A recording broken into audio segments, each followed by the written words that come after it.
திமுகவை எதிர்த்து வரக்கூடிய, திமுகவை நோக்கி வரக்கூடிய அவதூறுகளுக்கு பதில் சொல்லக்கூடியவர்கள், அதற்கு முதல் விஷயமாக அதற்கு பேட்டி கொடுக்கக்கூடியவர்கள், கட்டுரை எழுதக்கூடியவர்கள், வீடியோக்களை யூடியூப்ல வெளியிடக்கூடியவர்கள், சமூகத்தில் நடக்கக்கூடிய சிக்கல்கள் குறித்து ஒரு கவலையையும் அழுத்தத்தையும் ஏன் பதிவு செய்வதில்லை?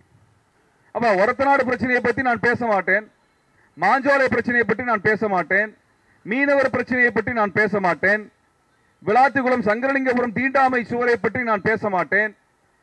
இப்படின்னு ஒவ்வொன்னா பேசாம போன திமுக ஆட்சியை காப்பாற்றி விட முடியாது. அந்த ஆட்சியை ஒழிப்பதற்கு தான் இது பயன்படும். உங்க காவல்துறை, அந்த பாப்பாநாடு காவல்துறை ஒழுங்கா வேலை செய்யவில்லை என்கின்ற காரணத்தினால்தான் அந்த வன்முறை நடந்திருக்கிறது, அந்த பெண்ணுக்கு இந்த சீரழிவு நடந்திருக்கிறது. அது ஊர் முழுக்க தெரிஞ்சிருக்குது. உள்ளூர்ல மைக் வைக்கிற ஊருக்கு தெரியாதா? உள்ளூர்காரங்களுக்கு மைக்கு கொடுக்காம மறைச்சிட்டீங்கன்னா நீங்க மொத்த பிரச்சனை மூடி மறைச்சலாம் நினைக்கிறீங்களா? என்ன பைத்தியகாரத்தனமா இருக்குது? தமிழ்நாட்டில் என்ன இருக்குதுன்னா, காவல்துறை ஒரு விஷயம் தெளிவா முடிவு பண்ணுது. இங்க திராவிட மாடல் ஆட்சி சிறப்பாக நடக்கிறது என்று ஆட்சியாளர்கள் சொல்ல வேண்டும் என்றால், இங்க நடக்கக்கூடிய குற்றங்களை எல்லாம் மூடி மறைச்சிட்டா நாடே அமைதியாக இருக்கிறது என்று சொல்ல விரும்புகிறார்கள். நாங்க தனியாக அமைப்பு நடத்தணும், நாங்களே ஒடுக்குமுறை எதிர்கொள்ளணும். அந்த கட்சியிலே போய் சேர்ந்துட்டா ஒரு பக்கம் நல்ல பேர் எடுத்துக்கலாம், இன்னொரு பக்கம் வழக்கு வாங்காமல் இருக்கலாம், சிறைக்கு செல்லாமல் இருக்கலாம், வசதியாக வாய்ப்புகளை உருவாக்கி கொள்ளலாம், பணம் சம்பாதிக்கலாம். அதெல்லாம் செய்யலையே. எதுக்கு நிக்கிறோம்? மக்களுக்காக நிற்கிறோம். தொழிலாளர் நலத்துறை அமைச்சர் ஒரு அமைச்சர் இருக்கிறார், ஏன் போய் பார்க்கல? மீனவர் நலத்துறை அமைச்சர் ஒருத்தர் இருக்கிறார், மீனவர்களுடைய பிரச்சனை குறித்து ஏன் போய் பார்க்கல? பெண்கள் நலத்துறை அமைச்சர் இருக்கிறாங்க, அவங்க ஏன் ஒரத்தநாடு போகல, ஏன் கிருஷ்ணகிரி போகல? எல்லா பிரச்சனைக்கும் எல்லா இடத்திற்கும் அமைச்சர்கள் போக வேண்டும் என்று நாங்கள் கேட்கவில்லை. ஆனால் இது போன்ற மிக மோசமான கொடூரமான சமயங்களிலே அந்த பாதிக்கப்பட்டவர்களிடத்தில் நாங்கள் நிற்கிறோம் என்று சொல்லுவதற்கு ஒரு ஆட்சியாளர் தயாராக இல்லை, ஒரு அமைச்சர் தயாராக இல்லை என்றால் அந்த அமைச்சரே தேவையில்லை. அமைச்சர் சொந்த காசுல போக வேணா, அரசாங்கம் கொடுக்கிற காசுல, அரசாங்கம் கொடுக்கிற கார்ல தானே போக போறீங்க. போய் பாருங்க, அந்த பெண்ணுக்கு ஆதரவு கொடுங்க. 4 பேர் அந்த பெண்ணை சித்திரவதை செய்து சீரழித்த பிறகும் கூட அந்த பெண் துணிச்சலாக நின்று காவல்துறை சென்று போராடுகிறார், மருத்துவமனைக்கு சென்று போராடுகிறார், வழக்கு பரிசீலனை போராடுறார். அந்த பொண்ணை கொண்டாடினாதான் திராவிட மாடலை ஒழிய, அந்த பொண்ணுக்கு பாதுகாப்பு கொடுத்தாதான் திராவிட மாடலை ஒழிய, அந்த பொண்ணை சென்று சந்தித்தால் மட்டும்தான் திராவிட மாடலை ஒழிய, நாட்டை நாங்கள் சிறப்பாக நடத்தி கொடுக்கணும். பிஆர் வேலை பண்ணி இந்த ஆட்சியை காப்பாற்ற முடியாது. ஆனால் மக்களை சென்று சந்திக்காதவன், பாதிக்கப்பட்ட மக்களோடு நிற்காதவன் எல்லாம் இன்றைக்கு யூடியூப்ல புரட்சி பேசிட்டு இருக்கிறான். இவனை நம்பி ஒரு ஆட்சி இருக்கும் என்றால் அந்த ஆட்சி ஒளிஞ்சுதான் போகும்.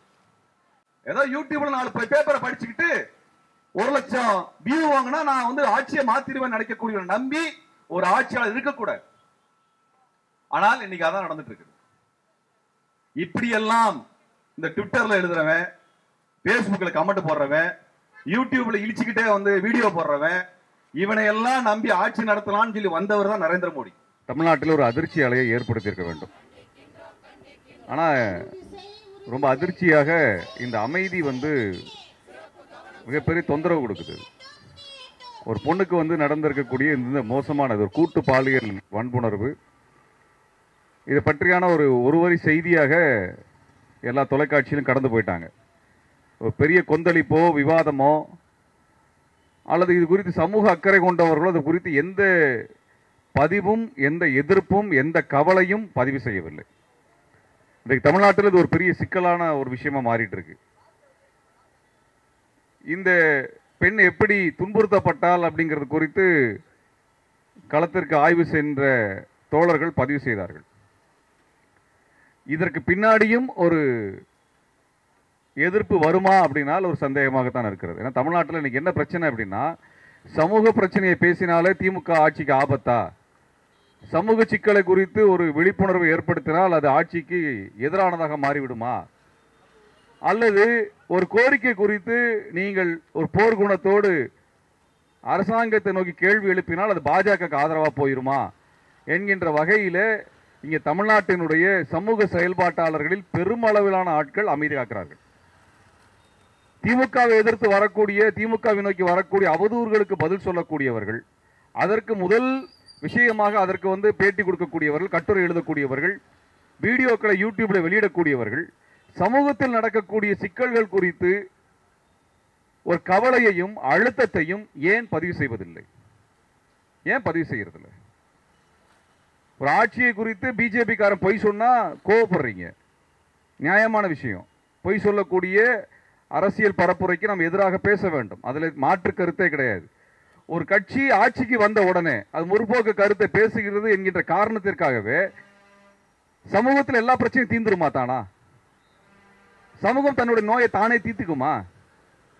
ஒரு கட்சி ஆட்சிக்கு வந்த உடனே அது எல்லா பிரச்சனைக்குமான மருந்தா மாறிடுமா? அது சமூகத்தினுடைய பிரச்சனையை தீர்த்து வைப்பதற்குரிய ஒரு ஆட்சி வருது என்று நீங்கள் நம்பினீர்கள் என்றால், சமூக பிரச்சனையை எடுத்து சொல்லக்கூடிய பொறுப்பை கை கழுவினால் அந்த ஆட்சி எந்த பிரச்சனையும் தீர்க்காது. அப்படிதான் தீர்க்காது. அப்ப ஒரத்தநாடு பிரச்சனையை பற்றி நான் பேச மாட்டேன், மாஞ்சோலை பிரச்சனையை பற்றி நான் பேச மாட்டேன், மீனவர் பிரச்சனையை பற்றி நான் பேச மாட்டேன், விளாத்திகுளம் சங்கரலிங்கபுரம் தீண்டாமை சுவரை பற்றி நான் பேச மாட்டேன். இப்படின்னு ஒவ்வொன்றா பேசாம போன திமுக ஆட்சியை காப்பாற்றி விட முடியாது. அந்த ஆட்சியை ஒழிப்பதற்கு தான் இது பயன்படும். ஒரு கட்சி ஆட்சிக்கு வருகிறது, அது பாஜகவுக்கு எதிராக, இந்துத்துவத்திற்கு எதிராக, சனாதனத்துக்கு எதிராக முழக்கங்களை முன்வைக்குதுன்னா மகிழ்ச்சி. அந்த முழக்கங்களை முன்வைக்கக்கூடிய கட்சி நாம வைக்கக்கூடிய ஜனநாயக கோரிக்கைகளை நிறைவேற்றுதான்னு பார்க்கணும். ஒரு கட்சி தானாவே எல்லாம் பிரச்சனை தீர்த்துறாது. ஆட்சி அமைப்பு முறை என்பது மக்களால் தேர்ந்தெடுக்கப்படக்கூடிய கட்சியிலே வரக்கூடிய ஒரு அதிகாரம். ஆனால் ஆட்சியை நடத்துவது, ஒரு நாட்டை நடத்துவது என்பது அதிகாரிகள். இந்த அதிகாரிகளை இந்த ஆட்சியாளன் ஒழுங்கா வேலை வாங்குகிறார்களா இல்லையா என்பதை கவனிப்பதற்காக தான் மக்களால் தேர்ந்தெடுக்கப்பட்டு முதலமைச்சர்கள், அமைச்சர்கள், எம்எல்ஏக்கள் போறாங்க. அந்த முதலமைச்சர்களோ எம்எல்ஏக்களோ அல்லது அமைச்சர்களோ முறையாக வேலை செய்கிறார்களா, அவர்கள் பொறுப்பை மேற்கொள்கிறார்கள் என்று பார்க்க வேண்டிய பொறுப்பு நமக்கு இருக்கிறது. அதை எப்படி கை கழுவுறது? மீனவர் பிரச்சனைக்கு களத்தில் போய் உண்மையை பார்த்து அந்த மீனவனுக்கு என்ன தேவை, மீனவ குடும்பங்களுக்கு என்ன தேவை என்பதை கண்டறியக்கூடிய ஆட்சியாக இருந்தால்தான் அது சமூக நீதி ஆட்சியாக இருக்க முடியும். அமைச்சரே போக மாட்டாரு, அந்த பிரச்சனையை தீர்ப்பதற்கான எந்த விதமான முயற்சிகள் எடுக்க மாட்டாரு, விவாதம் எடுக்க மாட்டாரு அப்படின்னா அது எப்படி சமூக நீதியாக இருக்கும்? மாஞ்சோலையில் தொழிலாளர் பிரச்சனை, தொழிலாளர் நலத்துறை அமைச்சர் அங்க போகவே இல்லை. மாஞ்சோலை பிரச்சனை 100 ஆண்டு பிரச்சனை, அதை குறித்து அங்க அமைச்சர் அங்க போகவே இல்லைன்னா அந்த பிரச்சனையை மூடி மறைச்சிடலாமா? பிரச்சனை தானா தீந்துருமா? திராவிட மடல் தீர்த்துருமா? அதை இல்ல சமூக செயல்பாட்டாளர்கள் எல்லாம் பேசாம அமைதியாக காட்டாங்கன்னா அந்த மாஞ்சோலைக்கு தீர்வை கொடுத்து விட்டதாக மக்கள் நம்பி விடுவார்களா?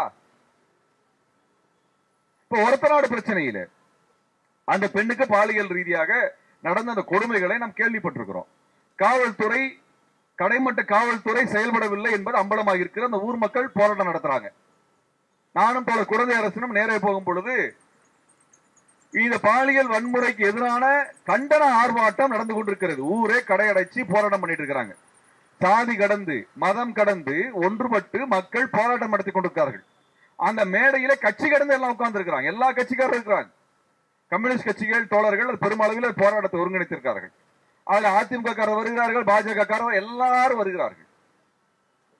அப்ப எல்லாருமே சேர்ந்து பங்கெடுத்து அந்த ஊரில் இருக்கக்கூடிய போதைப் பொருள் விற்பனை தடுத்து நிறுத்த வேண்டும் என்று குரல் எழுப்புறாங்க.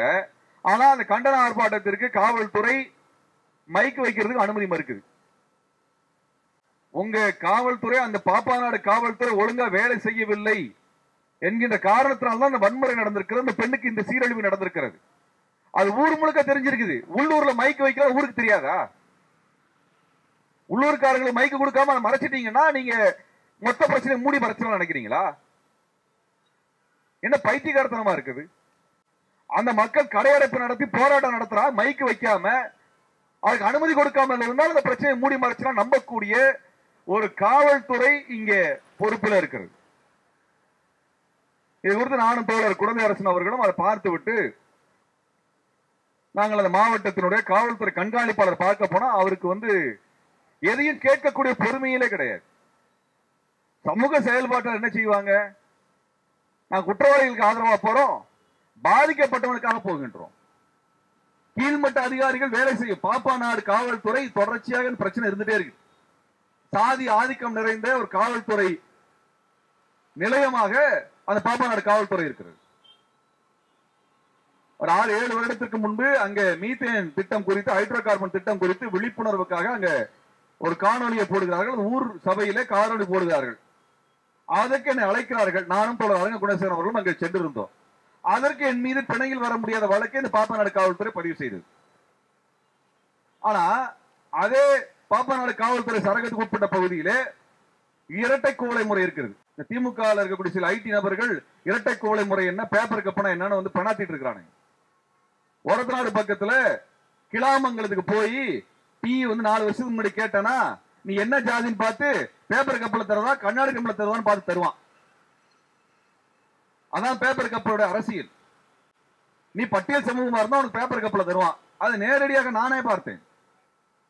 எங்கள் தோழர்கள் பதிவு செய்தார்கள். அதற்கு போய் வழக்கு பதிவு செய்தா, வழக்கு பதிவு செய்வதற்கு எதிராக எல்லா வேலையும் பாப்பநாடு காவல்துறை செய்தது. அந்த ஆதிக்கத்தை நிலைநாட்டக்கூடியவன் ஆளை கொண்டாந்து குமிக்கிறான். பாதிக்கப்பட்ட மக்கள் பதட்டப்படுகிறார்கள். இங்க இருந்து எஸ்பிக்கு போன் பண்ணி சொன்னோம்னா, அங்க அப்படிலாம் நடக்கலன்னு சொல்றாங்க, அப்படி நடக்கிறத யாருமே சொல்லல அப்படிங்கிறாரு. அதற்கு பிறகு இங்க இருந்து நம்ம எல்லா ஆதாரங்களை எடுத்து கொடுத்ததற்கு பிறகு எஸ்பி உடைய மாவட்ட கண்காணிப்பாளருடைய அழுத்தத்தின் கீழ் தான் காவல்துறை குவிக்கப்பட்டு பெரிய அசம்பாவிதம் நடக்காமல் தடுக்கப்பட்டது. பாப்பாநாடு காவல்துறை கையில விட்டுருந்தோம்னா அன்னைக்கு மிகப்பெரிய சாதி கலவரம் நடந்திருக்கும். அப்ப சமூக செயல்பாட்டாளர் வேலை என்ன? சமூகத்தில் இருக்கக்கூடிய இந்த ஓட்டைகளை, இது போன்ற இந்த வன்முறையை மனதிற்குள் வைத்திருக்கக்கூடிய, சாதிய பெண்களுக்கு எதிரான வன்முறையை மனதில் வைத்திருக்கக்கூடிய அதிகாரிகள் வேலை செய்யாமல் இருந்தால் அதை சுட்டி காட்டுவது, எடுத்து சொல்லுவதுதான் எங்களது வேலை. அதை செய்ய போறோம். அதை கேட்பதற்கு காவல்துறை அதிகாரிக்கும் பொறுமை இல்லை, நேரம் இல்லை. அப்ப மாவட்ட ஆட்சியாளரிடம் நாங்கள் பார்த்து பேசுவோம், கலெக்டர் பார்த்து இந்த விஷயத்தை சொல்லிட்டு வரோம். எனக்கு முதல்ல சொன்னது அந்த பெண் வந்து தஞ்சாவூர் மருத்துவமனை இருக்குன்னு சொன்னாங்க. நான் அங்க சங்கரன் கோவில் இருந்து நேரடியாக அங்கே போகும் பொழுது அந்த பெண்ணை திருச்சி ஹோமுக்கு மாத்திட்டாங்கன்னு சொன்னாங்க. சரி, அது போய் சேர்றதுக்கு காலதாமதம் ஆயிடுச்சு. அடுத்த நாள் ஊருக்கு போகலாம், மக்களை பார்க்கலாம் சொல்லி போனால் அந்த பெண்ணை அங்க இல்ல, திருச்சியில இல்ல அப்படின்னாங்க. எங்க இருக்குன்னா வேற ஊருக்கு மாத்திட்டோம் அப்படின்னாங்க. அந்த வீட்டுக்கு நேரம் போய் பார்த்தோம், சொந்தக்காரர்களை பார்த்து பேசுகின்றோம், பேசிட்டு வர்றோம். என்ன கோரிக்கைனா, 6 பேரை அந்த பெண் குற்றம் சாட்டி இருக்கிறார், 4 பேரை கைது பண்ணியிருக்கிறார், 2 பேரை கைது செய்யவில்லை. போதைப் பொருள் பழக்கம் அங்கு அதிகமாக இருக்கிறது. அந்த கொட்டாயிலேயே போதைப் பொருளை கண்டெடுத்திருக்கிறார்கள். அந்த கிரைம் சீன் பாதுகாக்கப்படவில்லை. இதையெல்லாம் எல்லாரும் பேசுறோம். இதன் மீது எந்த நடவடிக்கையும் இல்லை. ஆனால் காவல்துறை இந்த 4 பேரை கைது செய்திருக்கிறார்கள். எங்க கிட்ட என்ன சொல்றாங்கன்னா, ஏன் மீது 2 பேரை கைது செய்யவில்லை என்று கேட்டா அவங்க என்ன சொல்ற, 2 பேர் ஏன் நண்பராக இருக்கக்கூடாது? சிசிடிவியில 6 பேர் போறது தெரியுது, 6 பேர் வர்றது தெரியுது. அந்த 2 பேர் ஏன் நண்பனா இருக்கக்கூடாது? சார், அங்க வந்து போதைப் பொருள் இருக்குது அப்படின்றாங்க. அப்படின்னா அது போதைப் பொருள் உங்களுக்கு தெரியுமா அப்படிங்கிறாரு. எங்களுக்கு தெரியாதுங்கிறனால உங்ககிட்ட சொல்ல வந்திருக்கிறோம். அந்த ஊர்ல போதைப் பொருள் பிரச்சனையில அங்க அந்த குற்றத்தை இழைத்தவன் அந்த போதை பிரச்சனையில சிக்கி இருக்கிறான், வியாபாரத்துல இருந்திருக்கிறான். அந்த இடத்துல போதைப் பொருள் விற்பனை நடக்குது, ஊரே சொல்லுது. அதை நாங்க போய் எஸ்பி கிட்ட சொன்னா அவர் காது எடுத்து கேட்க தயாரா இல்ல. அப்ப தமிழ்நாட்டில் என்ன இருக்குதுன்னா, காவல்துறை ஒரு விஷயம் தெளிவா முடிவு பண்ணுது. இங்க திராவிட மாடல் ஆட்சி சிறப்பாக நடக்கிறது என்று ஆட்சியாளர்கள் சொல்ல வேண்டும் என்றால், இங்க நடக்கக்கூடிய குற்றங்களை எல்லாம் மூடி மறைச்சிட்டா நாடே அமைதியாக இருக்கிறது என்று சொல்ல விரும்புகிறார்கள். அப்ப காவல்துறை செய்யக்கூடிய, அதிகாரிகள் செய்யக்கூடிய இந்த நடவடிக்கைக்கு ஒரு வகையில் ஆட்சியாளர்கள் துணை செய்கிறார்கள். ஆட்சியாளர்களுடைய பிரச்சாரத்திற்கு இந்த அதிகாரிகள் துணை செய்கிறார்கள், மாறி மாறி துணை செய்திருக்கிறார்கள். இந்த இடத்தில் அமைதியை கலைக்க வேண்டும், இங்க நடக்கக்கூடிய அநீதிகளை குறித்து பேச வேண்டும் என்று சொன்னால், சமூக செயல்பாட்டாளர்கள் பெரும்பாலான ஆட்கள் தேர்தலில் திமுக ஆதரித்து விட்டோம் என்பதற்காக இன்னைக்கு அமைதியா இருக்கிறாங்க. பேசல என்ன குறைச்சல்? யாருடைய மக்களுக்காக தான் நம்ம வேலை செய்கிறோம். நாங்கள் களத்திற்கு வருவது என்பது மக்களுக்காகத்தான் வருகிறோமே ஒழிய, ஏதோ ஒரு கட்சி ஆட்சிக்கு கொண்டு வந்து விட்டால் அந்த கட்சி அனைத்து பிரச்சனையும் தீர்த்து விடும் என்பதற்காக நாங்கள் வரவில்லை. அப்படின்னா அந்த கட்சியிலே போய் சேர்ந்து போனாங்க. நாங்கள் தனியாக அமைப்பு நடத்தணும், நாங்களே ஒடுக்குமுறை எதிர்கொள்ளணும். அந்த கட்சியிலே போய் சேர்ந்துட்டா ஒரு பக்கம் நல்ல பேர் எடுத்துக்கலாம், இன்னொரு பக்கம் வழக்கு வாங்காமல் இருக்கலாம், சிறைக்கு செல்லாமல் இருக்கலாம், வசதியாக வாய்ப்புகளை உருவாக்கி கொள்ளலாம், பணம் சம்பாதிக்கலாம். அதெல்லாம் செய்யலையே. எதுக்கு நிக்கிறோம்? மக்களுக்காக நிற்கிறோம். மக்கள் நம் மீது நம்பிக்கை வைக்கிறார் என்றால் மக்களுக்காக எந்த ஆட்சி வந்தாலும் மக்களோடு நிற்க வேண்டும் என்பதற்காக நிற்கிறோம். அதுதான் வேலை, அதுதான் அமைப்பு. நம்ம இங்க அறிக்கை விட்டதுனால இங்க எழுத்து பேசுறதுனால, பேட்டி கொடுக்கறதுனால, போராட்டம் நடக்கிறதுனால ஒரு ஆட்சி கவுந்துரும், பிஜேபி ஆட்சிக்கு வந்துரும் நினைச்சீங்கன்னா அந்த அளவில் தான் இந்த ஆட்சி பலவீனமாக இருக்கிறது என்ற அர்த்தம். இந்த ஆட்சி எவ்வளவு தூரம் பலவீனமாக இருக்கிறது அர்த்தமா? எவ்வளவு பிரச்சனை பேசாம இருக்கிறாங்க. மாஞ்சோலையில 500-600 குடும்பங்கள் கஞ்சி தொட்டி வச்சிருக்கிறாங்க, சோத்துக்கு வழி இல்லை. ஏனென்றால் ஒரு மாதமா, 1.5 மாதமாக, ஜூன் மாதம் முதல் வாரத்திலிருந்து இன்று வரை கிட்டத்தட்ட 2 மாதங்களுக்கு மேலாக அந்த மாஞ்சோலை கம்பெனிக்காரன் அவர்களுக்கு கூலி கொடுப்பதை நிறுத்திட்டான். அவர்களுக்கு சாப்பாட்டுக்கு வழி இல்லை. கீழே இருந்து சமூக செயல்பாட்டாளர்கள், எஸ்டிபிஐ கட்சி போன்ற தோழர்கள் உணவுப் பொருளை மேல கொடுக்குறாங்க. அதுல இன்னைக்கு வாழ்ந்துட்டு இருக்கிறாங்க. இவங்க வேலை தராம கம்பெனிக்காரன் நிறுத்துவானாமா, ஆட்சியாளர்கள் எதுவும் பேச மாட்டாங்களாமா, தொழில்துறை அமைச்சர், இந்த தொழிலாளர் நலத்துறை அமைச்சர் போய் பார்க்க மாட்டாராமா. அந்த மக்களாக பசியும் பட்டினியில் அந்த இடத்தை விட்டு வெளியேறி வந்து விட்டால் அந்த கம்பெனிக்காரன் தனது ஃபேக்டரியை அங்கே இருந்து கீழே கொண்டு வந்து பொருட்களை வித்து விட்டு அவன் சம்பாதிச்சுட்டு போயிடலாம் நினைக்கிறான். இதற்கு ஆட்சியாளர்கள் துணை போகிறார்கள், திமுக துணை போகிறது. பகிரங்கமா குற்றம் சாட்டுகின்றேன். தொழிலாளர் நலத்துறை அமைச்சர் ஒரு அமைச்சர் இருக்கிறார், ஏன் போய் பார்க்கல? மீனவர் நலத்துறை அமைச்சர் ஒருத்தர் இருக்கிறார், மீனவர்களுடைய பிரச்சனை குறித்து ஏன் போய் பார்க்கல? பெண்கள் நலத்துறை அமைச்சர் இருக்கிறாங்க, அவங்க ஏன் ஒரத்தநாடு போகல, ஏன் கிருஷ்ணகிரி போகல? எல்லா பிரச்சனைக்கும் எல்லா இடத்திற்கும் அமைச்சர்கள் போக வேண்டும் என்று நாங்கள் கேட்கவில்லை. ஆனால் இது போன்ற மிக மோசமான கொடூரமான சமயங்களிலே அந்த பாதிக்கப்பட்டவர்களிடத்தில் நாங்கள் நிற்கிறோம் என்று சொல்லுவதற்கு ஒரு ஆட்சியாளர் தயாராக இல்லை, ஒரு அமைச்சர் தயாராக இல்லை என்றால் அந்த அமைச்சரே தேவையில்லை. தேவையில்லை. நானா குழந்தை அரசனை எதுக்கு போய் நிக்கணும்? எங்களுக்கு ஓட்டு போட்டு நாங்க எம்எல்ஏ ஆவறதுக்கா? அமைச்சர் சொந்த காசுல போக வேணா, அரசாங்கம் கொடுக்குற காசுல, அரசாங்கம் கொடுக்குற கார்ல தானே போக போறீங்க. போய் பாருங்க, அந்த பெண்ணுக்கு ஆதரவு கொடுங்க. 4 பேர் அந்த பெண்ணை சித்திரவதை செய்து சீரழித்த பிறகும் கூட அந்த பெண் துணிச்சலாக நின்று காவல்துறை சென்று போராடுகிறார், மருத்துவமனைக்கு சென்று போராடுகிறார், வழக்கு பரிசீலனை போராடுறார். அந்த பொண்ணை கொண்டாடினாதான் திராவிட மாடலை ஒழிய, அந்த பொண்ணுக்கு பாதுகாப்பு கொடுத்தாதான் திராவிட மாடலை ஒழிய, அந்த பொண்ணை சென்று சந்தித்தால் மட்டும்தான் திராவிட மாடலை ஒழிய, நாட்டை நாங்கள் சிறப்பாக நடத்தி கொடுக்கணும். பிஆர் வேலை பண்ணி இந்த ஆட்சியை காப்பாற்ற முடியாது. பப்ளிக் ரிலேஷன் ஒர்க் பண்ணி பத்திரிகையில எழுதி பத்திரிகைக்காரங்களை சம்பளம் கொடுத்து யூடியூப் நடத்தி எல்லாம் ஆட்சியை காப்பாற்றி விட முடியாது. ஆனால் மக்களை சென்று சந்திக்காதவன், பாதிக்கப்பட்ட மக்களோடு நிற்காதவன் எல்லாம் இன்றைக்கு யூடியூப்ல புரட்சி பேசிட்டு இருக்கிறான். இவனை நம்பி ஒரு ஆட்சி இருக்கும் என்றால் அந்த ஆட்சி ஒளிஞ்சுதான் போகும். அந்த ஆட்சி ஒளிஞ்சுதான் போகும். இந்த யூடியூப்ல புரட்சி பண்றவன ஆட்சியை காப்பாற்ற போறானா? கோடானு கோடி மக்கள் இருக்கிறார்கள், கொடுமைகளை பார்க்கிறார்கள், எதிர்கொள்ளுகிறார்கள், செயல்படாத அதிகாரிகளை எதிர்த்து போராடுகிறார்கள். அவனோடு நிற்கக்கூடியவன் பேசுகின்ற பேச்சில் தான் அறம் இருக்கும், உண்மை இருக்கும், அதுதான் வெற்றி பெறும்.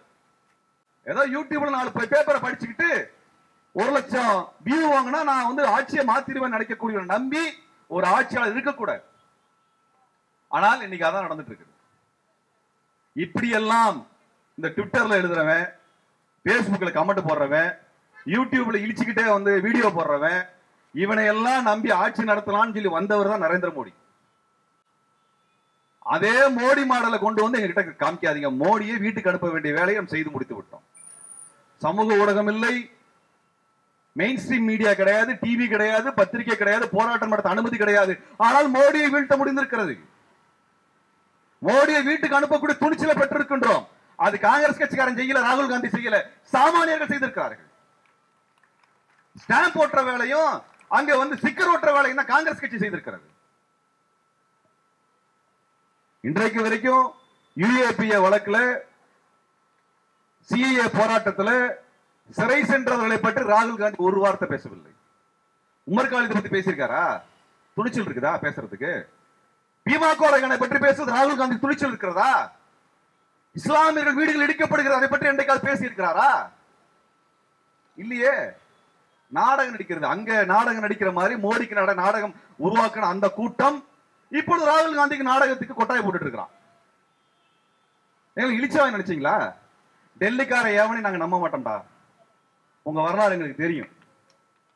இன்றைக்கு மத்திய அரசின் கையில அனைத்து உரிமைகளையும் மாநில உரிமைகளை எல்லாம் பறிக்கக்கூடிய சட்டங்களை கொண்டு வந்த யோக்கியவான காங்கிரஸ் கட்சிக்காரன் தானே. அவனிடமிருந்து கற்றுக்கொண்டு அவனை விட 2 மடங்கு மோசமாக வந்திருக்கிறவன் தான் பாரதிய ஜனதா கட்சிக்காரன்.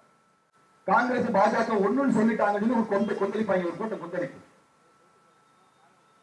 ஆக தோழர்களே, இன்றைக்கு இருக்கக்கூடிய நிலைமையில ரெண்டு பிரச்சனை என்னன்னா, சமூகத்தில் இருக்கக்கூடிய சீரழிவு. அந்த சீரழிவுக்கு எதிரான போராட்டத்தை ஒரு கணத்தில் கூட நாம் நிறுத்திவிட முடியாது. ஒரு கணம் கூட நிறுத்திவிட முடியாது. நாம் மக்களோடு நிற்க வேண்டும், மக்களோடு போராட வேண்டும், மக்களுக்கு நம்பிக்கை கொடுக்க வேண்டும். இந்த போராட்ட காலத்தில் நாம் நிற்க வேண்டியது நமக்கு மிகப்பெரிய கடமை. இரண்டாவது, மக்களுக்கு போராடுறதாகவே இல்ல பெரியாரை பேசிவிட்டால், அம்பேத்கரை யூடியூப்ல பேசிட்டா, மார்க்ஸை யூடியூப்ல பேசிட்டா, மார்க்சியம் வந்துவிடும், அம்பேத்கரியம் வந்துவிடும், பெரியாரியம் வந்துவிடும், புது குரூப் கிளம்பி வந்திருக்கான் புள்ள பிடிக்கிறவன். இந்த கும்பலை முதல்ல ஒழிச்சுக்கட்டும். இவனுக்குனால பெரியாரியும் வளரப்போவதில்லை, அம்பேத்கரியம் வளரப்போவதில்லை, மார்க்சியம் வளரப்போவதில்லை. இவங்க மூணையும் படிச்சதே கிடையாது. பூச்சாண்டி காட்டுறவனுங்க. இந்த ஆட்சிக்கு சால்ரா அடிக்கிறதுக்காக பக்கங்களை புரட்டு பார்க்கிறவன். அதை தாண்டி வேற ஒரு விஷயமும் கிடையாது. ஆக இந்த போலி கும்பலும் அம்பலப்படுத்தப்படணும். இன்னொரு புறத்துல சமூகத்தில் இறுக்கமாக இருக்கக்கூடிய இந்த வன்முறையில் என்ன காரணம்? பெண்களை போக பொருளாக பார்க்கக்கூடியது, பெண்களை போக பொருளாக காட்டியது. அது நீங்க ஒரு பிஸ்ஸா சாப்பிடுற மாதிரி, கோக்கு ட்ரிங்க் குடிக்கிற மாதிரி பெண்களை கன்சியூம் பண்ணக்கூடிய, நுகரக்கூடிய பொருளாக காட்டிய இந்த முதலாளித்துவ சந்தை கூட்டம். எல்லா ஜாதிக்காரன் ஓட்டு வேணும்னு போய் நின்னதுக்கு அப்புறம் எப்படி ஜாதியை ஒழிப்பீங்க? எல்லா முதலாளி காசு வாங்கணும் முடிவு பண்ணதுக்கு அப்புறம் எப்படி முதலாளித்துவ பிரச்சனையை கையாளுவீங்க? ரெண்டுமே முடியாது. ஆனால் தீர்க்க போவதில்லை. அப்ப இந்த கொலை செய்யக்கூடியவன், வன்முறை செய்யக்கூடியவன், வன்புணர்வு செய்யக்கூடியவன், இவனை எல்லாம் பாதுகாப்பது இந்த ஜாதி அமைப்பு, இந்த முதலாளி அமைப்பு, இந்த ரெண்டோட சேர்ந்து பின்னை பிணைந்திருக்கக்கூடிய அதிகாரிகள், இந்த அதிகாரிகளின் தயவிலே ஆட்சி நடத்தக்கூடிய ஆட்சியாளர்கள்.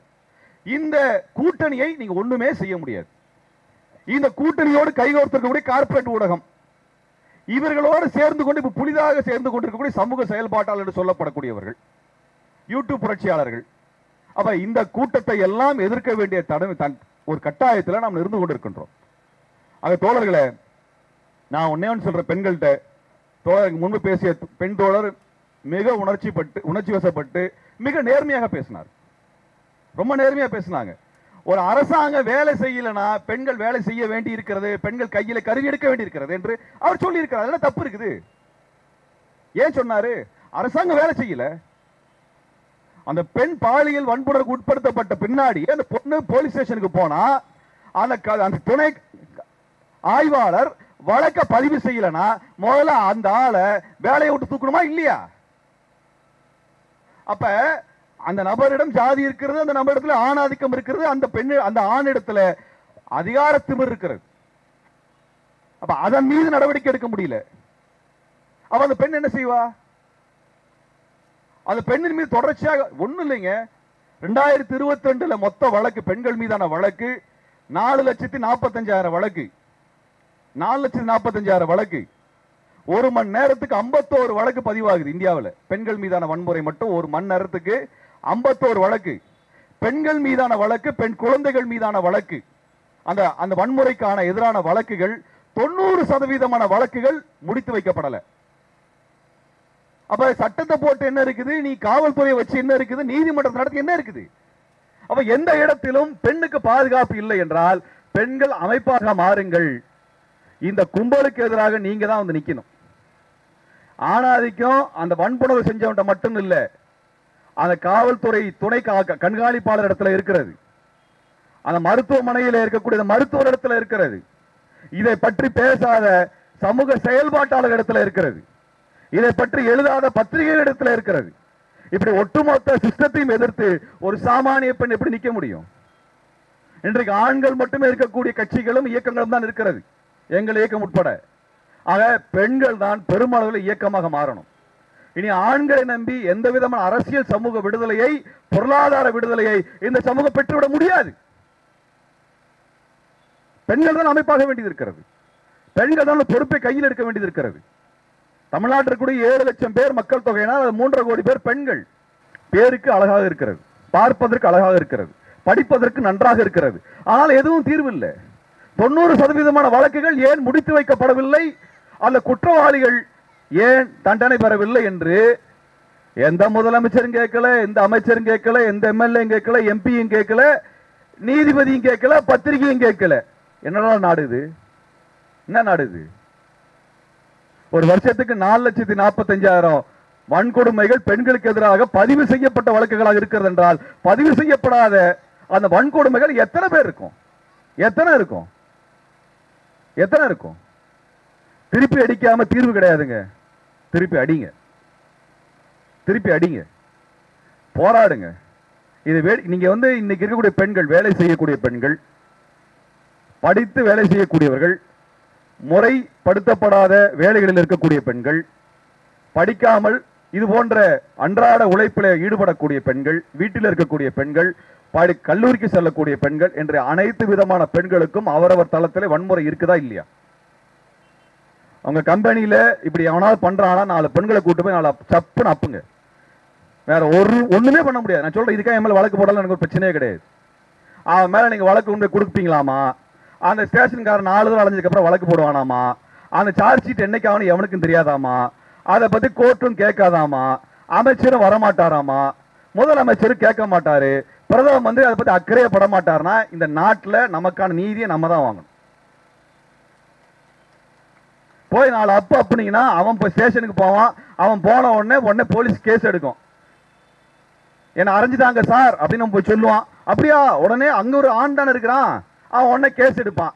அப்ப போய் சொல்லுங்க, இவன் இந்த மாதிரி பண்ண 4 அப்பு அப்புன்னு சொல்லுங்க சொல்லு. வேற என்ன பண்றது? என்னதாங்க பண்றது?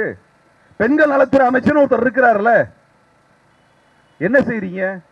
1000 ரூபாய் அக்கௌண்ட்ல டெபாசிட் பண்ணா எல்லா பிரச்சனையும் வந்துருமா? சமூக நீதி பேங்க் டெபாசிட் வழியா 1000 ரூபாய் வழியா எங்களுக்கு வருதா கேக்குறேன். ஆக சமூகத்தை சீர்திருத்துவது என்பது ஒரு கட்சியை ஆட்சி கொண்டு வருவதோ, ஒரு கட்சிக்கு ஓட்டு போடுறதோ இல்ல. தத்துவத்தை கையில் எடுத்துக்கொண்டு அமைப்பாக மாறி இந்த அநியாயத்திற்கு எதிராக தோழர்களுக்கு எப்படி கோபத்தை வெளிப்படுத்தினாங்களோ அது போல உங்களது செயலை களத்தில் வெளிப்படுத்தினால் மட்டும்தான் தீர்வு கிடைக்கும் என்கின்ற நிலையை இன்றைக்கு இந்தியாவில் உருவாக்கி இருக்கிறார்கள். பெண்கள் சிந்திக்க வேண்டும், பெண்கள் அமைப்பாக வேண்டும். நாங்கள் ஒன்னே ஒன்று சொல்லிக்கிறோம், இங்க இருக்கக்கூடிய காங்கிரஸோ பிஜேபியோ திமுகவோ அதிமுக எல்லாமே ஆணாதிக்க கட்சியாகத்தான் இருக்கிறது. இதுல போயிட்டு எந்த தீர்வையும் கொண்டு வந்துட முடியாது. ஆக இதையெல்லாம் கடந்து யோசியுங்கள். பெண்கள் ஒன்றாவதற்கு என்ன வழியோ அந்த வழியை கண்டுபிடிங்க, அமைப்பாகுங்க. அப்பதான் இந்த அரசாங்கம் திரும்பி பார்க்கும். நிர்பயா சமயத்தில் இதே வேலையை தான் பண்ணானுங்க, பெருசா நாடகம் நடத்தினானுங்க. இப்ப மேற்கு வங்கத்துக்கு இதே பெருசா நாடகம் நடத்திருக்கானுங்க. கடைசியில பெண்களுக்கு எதிரான வன்முறை மீது கடுமையான நடவடிக்கை எடுக்க வேண்டும், யாராக இருந்தாலும் எடுக்க வேண்டும் என்று ஒரு ப்ரொபோசல் கொண்டு போய் பார்லிமெண்ட்ல வச்சா அதுல ஒரு கேள்வி வருது, பெண்களுக்கு எதிராக ராணுவம் வன்முறை செஞ்சிருந்தா என்ன பண்றது? போலீஸ் வன்முறை செஞ்சா என்ன பண்றது? அதிகாரிகளை வன்முறை செஞ்சா என்ன பண்றது? அவர்களுக்கு விளக்க கொடுத்து விடுங்கள் அப்படின்னாங்க. இப்படி பேசி ராணுவத்தை நாம் தண்டிக்க வேண்டி இருக்கும், காவல்துறை தண்டிக்க வேண்டி இருக்கும், அதிகாரிகளை தண்டிக்க வேண்டியிருக்கும் என்று சொன்ன காரணத்தினால் அந்த சட்டத்தை நடைமுறைக்கு கொண்டு வரல. இதான் லட்சணம். இப்படியே ஏமாத்துவானுங்க. நம்மளும் வள்ளுவர் கூட்டத்தை போட்டு கண்டனம் பண்ணிட்டு இருந்தோம்னா வேலைக்கு ஆகாதுங்க. அடுத்து இந்த மாதிரி நடந்ததுன்னா அந்த ஊர்ல 100 பெண்கள் தமிழ்நாடு முழுவதும் திரண்டு போய் நில்லுங்க, திரண்டு போய் நில்லுங்க. அதுதான் ஒரே வழி. சிஏ போராட்டத்தின் பொழுது வண்ணாரப்பேட்டையில அமைதியான முறையில் இஸ்லாமிய பெண்கள் சிஏக்கு எதிராக போராட்டம் நடத்தி கொண்டிருந்த பொழுது காவல்துறை அவர்கள் மீது அத்துமீறியது. அன்னைக்கு என்ன நடந்து தெரியுங்களா? நைட் 10 மணிக்கு அத்துமீறின உடனே தமிழ்நாடு முழுவதும் இஸ்லாமிய பெண்கள் ரோட்ல வந்து உட்கார்ந்த உடனே தமிழ்நாட்டில் எந்த பஸ்ஸும் ஒழுங்கா ஓடல. அன்னைக்கு வாயை பொத்திட்டு அமைதியா இருந்தாங்க. அதுக்கு பிறகு அந்த பெண்கள் மீது கை வைக்கவில்லை. தமிழ்நாட்டில் சிஏ போராட்டம் மிக பெரும் எழுச்சியோடு நடந்ததற்கு முழு முதற் காரணம் பெண்கள் தான். போர்க்குணத்தோடு நீங்க எந்திரிச்சு வரல அப்படின்னா, நீங்க போராட்டம் நடத்த வரல அப்படின்னா எந்த தீர்வும் இருக்காது. திரும்ப திரும்ப இது போன ஆர்ப்பாட்டம் நடத்துவதால் மட்டுமே அதை முன்னகர்த்தி விட முடியாது. இந்த ஆர்ப்பாட்டம் என்பது நம் உறுதியெடுப்பதற்கான ஒரு வழிமுறை.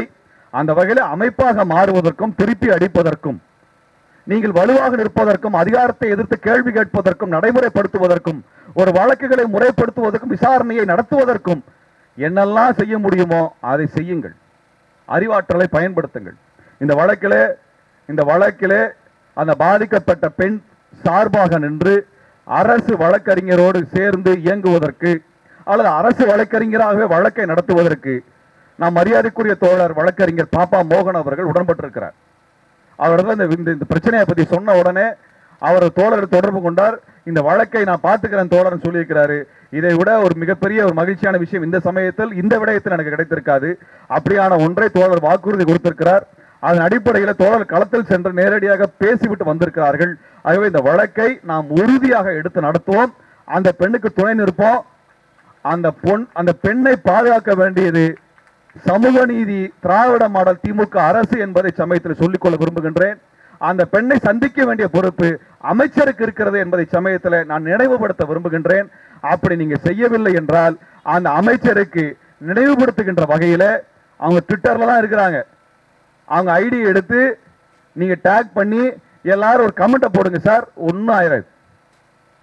அவங்க அட்மின் படிப்பாங்க, அட்மின் போய் அவங்க அமைச்சர்கிட்ட சொல்லுவாங்க, அல்லது அட்மின் படிக்கக்கூடிய அளவிற்கோ அல்லது அட்மின் போய் சொல்ல வேண்டிய கட்டாயத்திற்கோ நீங்கள் அதை எடுத்து பதிவு செய்ய வேண்டியது உங்களது கடமை. இப்படியாவது செய்யுங்க. இதுவரை பேசாத சமூக செயல்பாட்டாளர்கள், பெண்ணியவாதிகள், தயவு செய்து மௌனத்தை களையுங்கள் என்பதை சொல்லி விடைபெறுகிறேன். நன்றி, வணக்கம்.